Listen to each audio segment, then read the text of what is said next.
welcome back to part 3 of this eye-opener series about slavery in Islam. If you have been tracking with us and you've watched part 1 and part 2, which I highly encourage you to do so, you will feel extremely, and I'm sorry to use this word, disgusted by the information shared in there.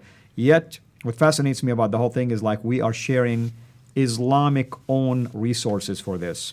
And right now is no exception. We will continue to dig deeper. With me here is Dr. Jay Smith, who has done an amazing job in basically unpacking all this information for us. Thank you, Lots Dr. Jay. to unpack.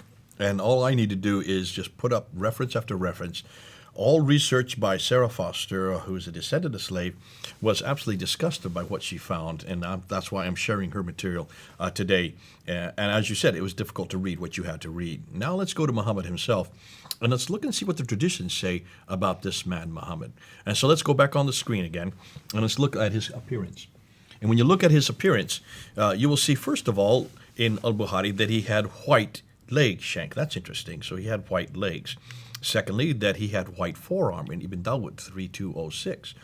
We notice that he also had white armpits in Al-Bukhari 8, volume 8, volume 76, sorry, number 8, what do you say, volume 8, and then volume also book 78, 78, and then number hadith number 631. 631. And then also when you get to Bukhari 4, 56, 76 to 7, he had a white abdomen or white belly. When we get down to Al-Adab Mufra, in 790, he had white skin. And then finally, with Sahih Muslim, he had a handsome white face. So when we look at the traditions as the description of Muhammad, in every case, he is white, white, white, white, white, white.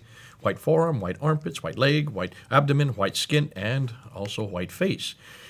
Al-Bukhari 1363 even calls him a white man.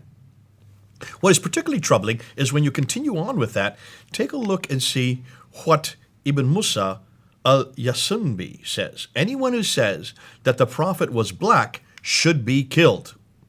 Boom. So this to me is absolutely troubling. And what I'd like to say is when we look at this and we go through this, we can see that there's a real problem here because it's obvious that there is a disposition against anything that's black. We've seen this now in the traditions. We've seen this now in Muhammad's own references there. And now we get into early Muslim literature. And when we look at early Muslim literature, we see this coming up in the beginnings of 660. Now let's go back onto the slides again. This attitude is reflected in early Islamic period with the African origin poet named Suhaim in 660. Look and see what he says. Now this is an African himself.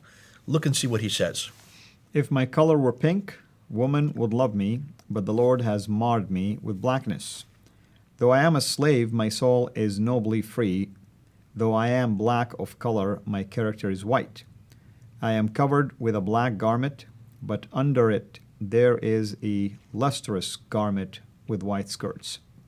I mean, you just almost have to cry when you read that. That's you can right. see how he's agonizing of his blackness. He just feels like he just feels dirty. He just feels wrong. Here's another example, and this is the black poet Abu Dalama, and look and see what he is saying from Algiers. We're alike in color, our faces are black and ugly, our names are shameful. Now, he's probably the best known of the early black poets writing in Arabic. He was a slave who became a court jester of the first Abbasid caliphs. And so you can see, long before the slave trade in the Atlantic slave trade, you have this kind of attitude by black people, African slaves, but by black people themselves. And let's look at this one here. This is by Jahiz of Basra, 776 to 869. So he's saying the 8th to 9th century. One of the greatest prose writers in classical Arabic literature, and maybe partly of African descent. In his special essay, The Boast of the Blacks Against the Whites. Look and see what he says. It's part of your ignorance that in a time of heathendom, meaning like the Jahiliyyah Jahiliyyah, you regarded us blacks as good enough to marry your woman. Yet when the justice of Islam came, you considered this wrong. Hugely significant. Oh, he's admitted the shift. In fact, we hear just the opposite when we talk about when Muslims tell us all the time, the Jahiliyyah period is a time of ignorance. That's when everything went wrong. and that actually Islam came to eradicate Absolutely. and brought back That's equality. the narrative you hear all the time. But here, look at the dates. He is from that period, and he is saying this is just the other way around. We, in the time of Jahiliyyah, we were actually equal. You let us marry your women, but no longer. So something came with the introduction of Islam that changed all of that. Now, I want to look at what Bernard Lewis, who's considered to be one of the greatest Orientalists, loved by Muslims because of his historical background. Look and see what he says. Let's put up the slide there and just go ahead and read what Bernard Lewis says. He's saying black in Islam is somehow connected with sin, evil, deviltry, and damnation, while white has the opposite associations. Let's continue on to the Quran itself. In the Quran, Surah 3, Ayah 106 says this. On a day, meaning the day of resurrection, when some faces will become white and some faces will become black.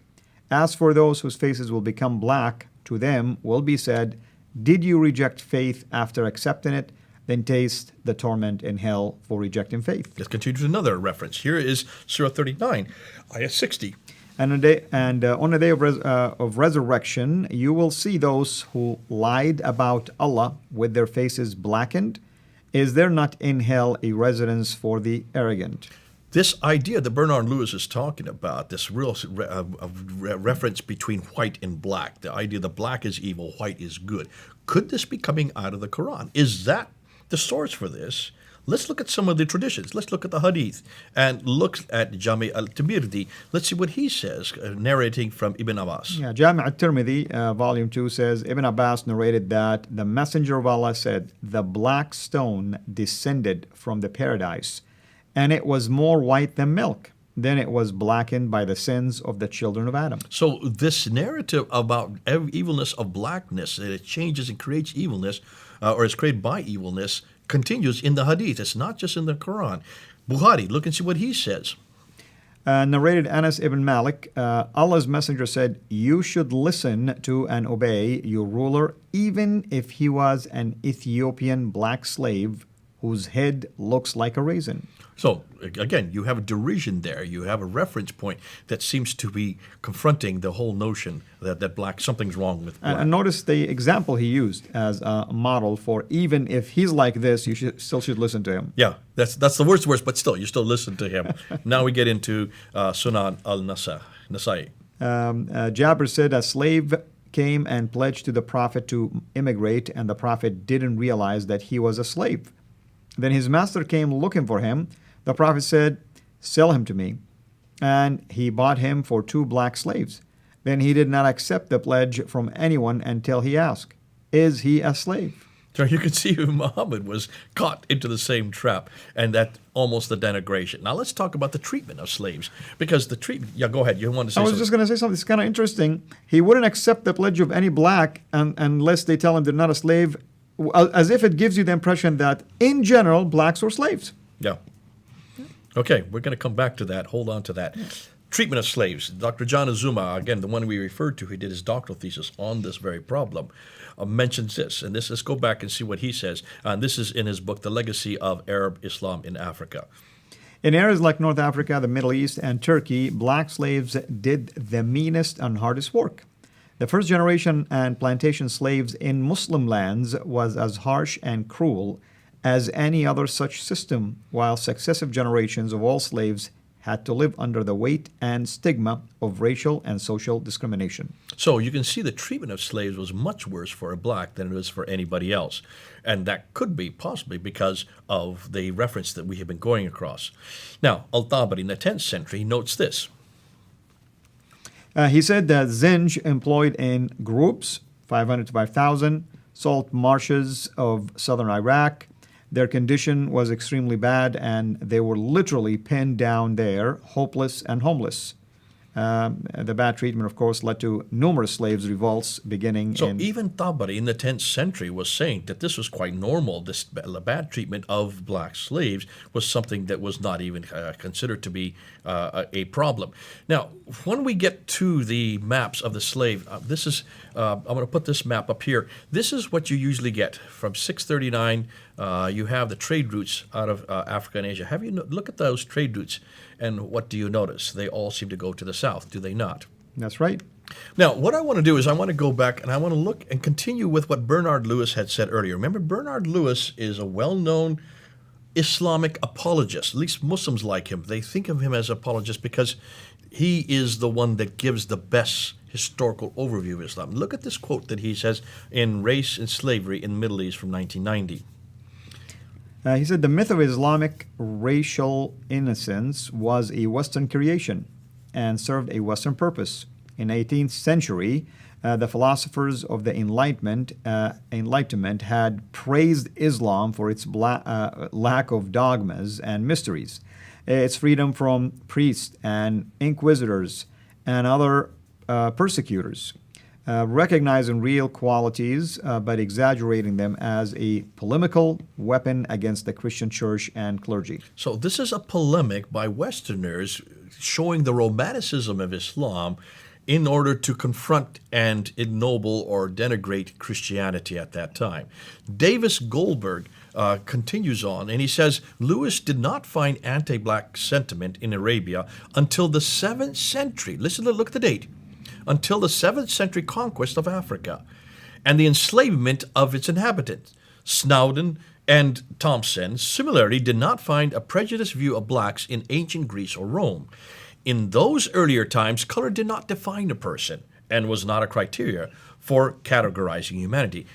In other words, what they're saying is these guys, Thomas and Snowden and Lewis, when they look back at the whole history of slavery, they found that this was something that this idea of colorism, this idea of black being bad, black being evil, black being part of the deviltry, that was introduced uniquely by Islamic scholars. This did not exist in Greek times.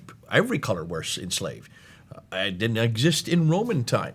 Right. Everybody were slaves at that time. It didn't matter on your color. This idea of coloration was introduced by Islam. Here's another quote by James Harrell. Go ahead and read it. Harrell said, Roman slaveholders were neither paternalistic, yeah, that's right, from far away, nor racist in the modern sense of the term. Race itself is a modern construct. Although there were views about differing ethnicities in antiquity, there was no so-called scientific theory of skin-colored race until the 19th century. Now, Davis Goldenberg continues on from this, and he says, we first see this explicit link between skin color and slavery in Near Eastern sources beginning in the 7th century. We note its first appearance in the Christian West as soon as Europe discovered black Africa and began to engage in the slave trade, which is much later. That's the 1400s. So 700 years later, this is now introduced in Christian, but it was first begun in the Muslim world, in the Near East. Hugely significant. Now, what we're going to do when we come back, and we need to stop there, I think, now, because we want to then pick up from this. We're then now going to look at the numbers itself. We're going to start getting to some of the most damaging material. We've looked at coloration. We've looked at the problem. Probably we now see that this coloration was introduced by Muslims themselves, by these great scholars like Ibn Khaldun, Ibn Sina, Ibn Taymiyyah. These what are considered household names of Islam. It's also introduced in the Quran in Surah 3 and also Surah 39. Muhammad is very clear that he had a problem with blacks. He had a problem with black color. But this idea of slavery having a distinction of coloration and gradation, that was introduced uniquely by Islam into the whole slave package. Now we're going to go and we'll move into a whole new area, and that is the numbers.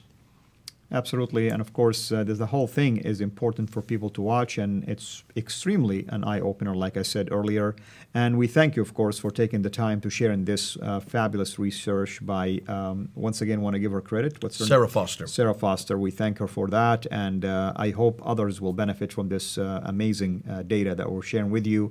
And what is so sad is majority of this information is coming from the Islamic sources, or Orientalists are quoting also Islamic resources or comparing Islamic history to what's going on recently. Until we meet again, of course, have a fabulous day. Thanks for watching. Make sure to like and subscribe so that you don't miss future videos. And please consider becoming a patron on patreon.com/Sierra International.